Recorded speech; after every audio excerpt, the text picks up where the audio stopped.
I've been collecting since I've been about 15 years old.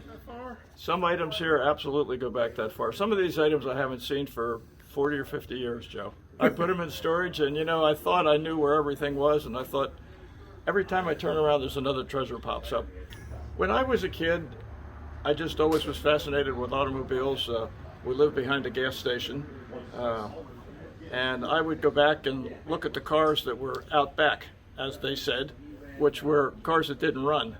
And I could sit in those cars and shift the gears and just pretend like I was driving, and I was probably 9 or 10 years old, but they just fascinated me, and I just always wanted to be the helper at the gas station. And even as a little kid, I washed cars and learned the gas station business from the gentleman that had the station.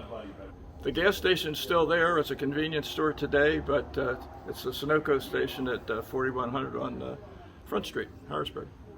You know, as a little kid, I can remember being in my school notebook and drawing pictures of cars and talking about cars to my buddies, and we would go to the different dealerships and gather some of the brochures and things that they had when the new cars came out, and they were treasures. You know, today when you look at something that's 50 years old, you know, it just brings back all those memories when you were a child. Interestingly enough, all these things that are on the walls here are things that came from my dealerships. I had a Ford dealership, I had 2 Chevrolet dealerships, and I had a Volkswagen dealership. Plus I was associated with a Cadillac Oldsmobile dealership and helped them. And so there's a lot of the different memorabilia here and things from those different dealerships. And this one is very unique right here. This is a challenge car, twin port engine. In 1988 and 1989, Chevrolet had a race they called the Corvette Challenge. They prepared all the race car motors for the challenge cars. They pulled out the original factory motors out of the cars, and they put these special engines in, so everybody's engine would be exactly the same. There couldn't be any cheating. Everybody had to have the exact same motor.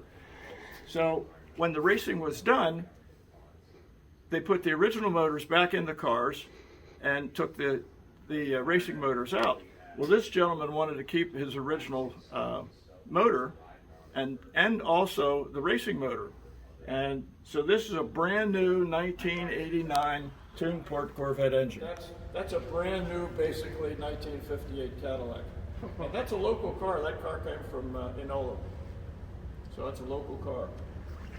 This is a 1953 Kaiser Manhattan.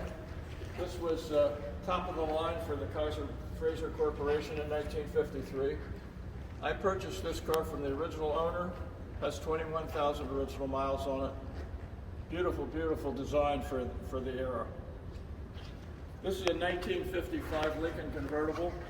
This was a one-year only car. 1954s were different, 1956s were different. The 1955, and that seldom ever happened. Normally what happened was they changed every maybe 3 years at the time. You know, they did little changes to the cars in between. But in 1955, this was a one-year only car, so it's a really rare car.